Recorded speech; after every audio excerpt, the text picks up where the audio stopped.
హిందూ మతం ఎంత పురాతనమైనది? 4000 నుంచి 5000 సంవత్సరాల పురాతనమైనది హిందూ మతం అని చెప్తారు. అదేవిధంగా సింధు నాగరికత కాలమేది? ఇంచుమించు 4500 ఏళ్ల నాటిది సింధు నాగరికత అని చెప్తారు. అలాగే భారతీయులం మనమంతా కూడా ప్రస్తుతం మనం ఆ సింధు నాగరికత సంతతికి చెందిన వాళ్ళమేనా? అదేవిధంగా అప్పుడు ఏవైతే హిందూ మతాలు ఆచారాలు పాటించారో వాళ్ళందరికీ మనం వారసులవుతామా? అలాగే సింధు నాగరికతకి వేదాలు పురాణాల నాటి కాలానికి హిందూ మతానికి వీటి మధ్య ఏదైనా అనుబంధం ఉందా? వీటన్నింటినీ లింక్ చేయడానికి ఏవైనా ఆధారాలున్నాయా? ఖచ్చితంగా ఆధారాలు ఉన్నాయి అని చెప్తారు. అసలు ఈ డిబేట్ అంతా ప్రస్తుతం ఎందుకు?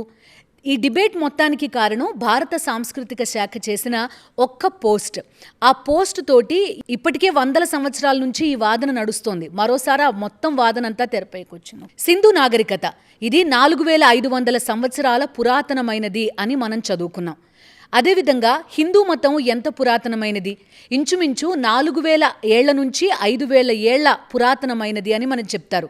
అదేవిధంగా మొత్తం ప్రపంచంలో ఉన్న అత్యంత పురాతనమైన మతం ఏది అంటే మొట్టమొదట హిందూ మతాన్ని చెప్తారు. అలాగే ఇప్పుడు మనం నివసిస్తున్న భారత సంతతికి ఈ హిందూ మత పురాతన తత్వానికి సంబంధం ఉందా? అదేవిధంగా సింధు నాగరికతకి హిందూ మతానికి సంబంధం ఉందా? మనం ఆ సింధు నాగరికత ఆ హిందూ మతతత్వానికి పూర్తిగా వారసులం అవుతామా? ఇలాంటి ప్రశ్నలు కొన్ని వేల ఏళ్ల సంవత్సరాల నుంచి మన ముందున్నాయి. దీనికి సంబంధించి చాలా వాదనలు కూడా తెరపైకి వచ్చాయి. అయితే సింధు నాగరికతకి అదేవిధంగా హిందూ మతానికి ఖచ్చితంగా అనుబంధం ఉంది అని సూచించే ఆధారాలు కూడా మనకి తెలుసు. అందులో ఒకటే పశుపతి ముద్ర. ఈ పశుపతి ముద్ర గురించే ప్రస్తుతం పెద్ద ఎత్తున డిస్కషన్ నడుస్తోంది. అటు హిందూ మతానికి సంబంధించిన శాస్త్రవేత్తలనండి, లేకపోతే హిందూ మతవాదులు అనండి, వాళ్ళకి అదేవిధంగా పురాతత్వ శాస్త్రవేత్తలకి మధ్య పెద్ద ఎత్తున ఒక డిబేట్ జరుగుతూ వస్తుంది.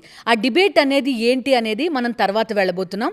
అంతకంటే ముందు అసలు ఈ పశుపతి ముద్ర అనేది ఎక్కడి నుంచి వచ్చింది, దానికి హిందూ మతానికి ఏంటి సంబంధం, దీనిపైన ఉన్న చర్చ ఏంటి ఒక్కసారి చూద్దాం. మొహంజోదారోలో పెద్ద ఎత్తున తవ్వకాలు జరిపిన టైంలో ఒక పశుపతి ముద్ర బయటపడింది. దీన్నే పశుపతి సీల్ అని పిలుస్తారు. ఇందులో మూల బంధాసనంలో ఉన్న ఒక యోగి మనకి కనిపిస్తాడు. అదేవిధంగా చుట్టూ నీటి ఏనుగు ఇలా పలు జంతువులు కనిపిస్తాయి. అదేవిధంగా ఆ ముద్ర తలపైన ఎవరైతే ఈ వ్యక్తి ఉన్నారో ఆ వ్యక్తి తలపైన 2 కొమ్ములున్న ఒక పెద్ద కిరీటం కనిపిస్తుంది. సో దీన్ని ఏమని చెప్తారంటే ఈ ముద్రని ప్రోటోటైప్ శివ అంటారు. అంటే ఏంటంటే పురాతన కాలంలో శివుడి రూపం, అంటే మొట్టమొదటి శివుడి రూపంగా దీన్ని పరిగణించడం అనేది మనకి తెలిసిందే.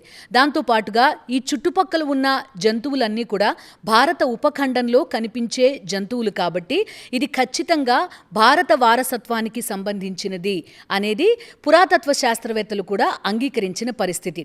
దీంతో పాటుగా సింధు నాగరికత ఎక్కడైతే పరిఢవిల్లింది అని చెప్తారు. ఇలా ప్రోటోటైప్ శివ ముద్రతో పాటుగా చాలా చోట్ల శివలింగాలు, శక్తి స్వరూపాలు కూడా కనిపించాయి. దాంతోపాటుగా చాలా పూజా సామగ్రి ఇవన్నీ కూడా గుర్తించారు.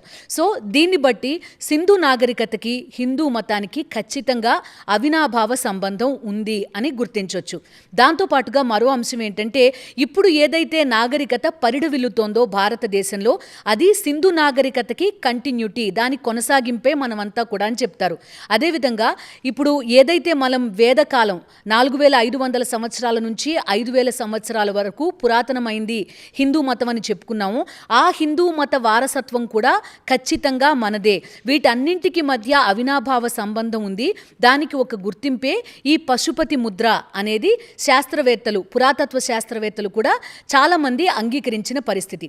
ఇప్పుడు తాజాగా ఈ డిబేట్కి కారణం ఏంటంటే భారత సాంస్కృతిక శాఖ తన ఎక్స్ అకౌంట్లో పోస్ట్ చేసింది.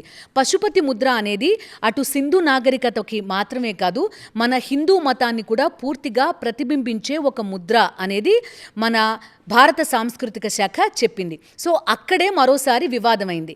అయితే విషయం ఏంటంటే చాలామంది పురాతత్వ శాస్త్రవేత్తలు దీని నుంచి విభేదించే పరిస్థితి. ఎప్పుడో 19వ శతాబ్దం మొదట్లోనే ఈ డిబేట్ కూడా మొదలైంది. అది ఇప్పటికీ కూడా కొనసాగుతోంది. ఒక వర్గం శాస్త్రవేత్తలు ఏమంటారంటే ఇది పూర్తిగా హిందూ మతానికి సంబంధించిన ముద్ర కాదు అనేది వాళ్ళ వాదన. ఇరాన్ నాగరికతగా చెప్తారు.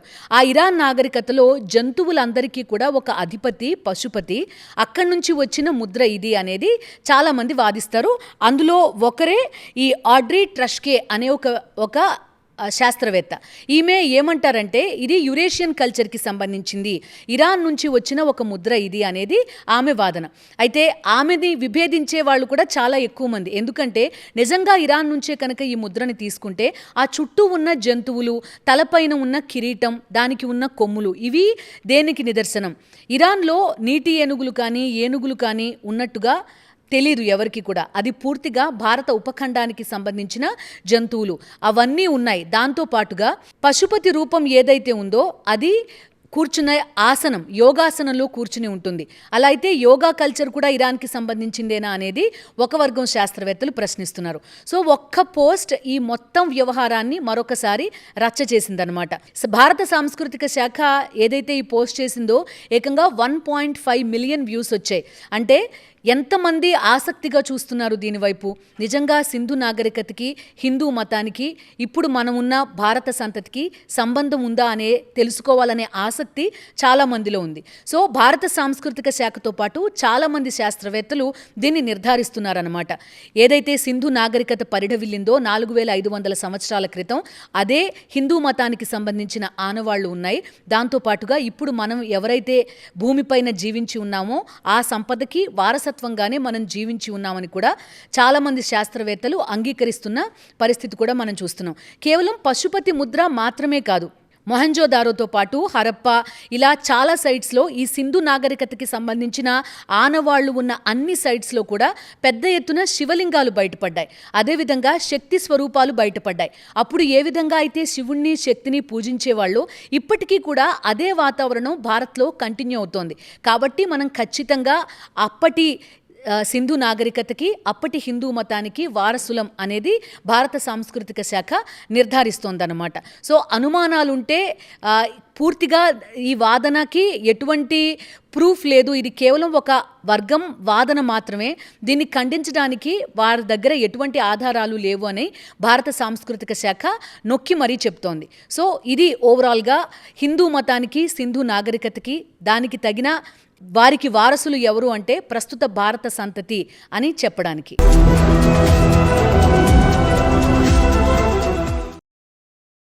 మరిన్ని అప్డేట్స్ కోసం ఛానల్ను సబ్స్క్రైబ్ చేయండి. నోటిఫికేషన్స్ కోసం బెల్ ఐకాన్ పై క్లిక్ చేయండి.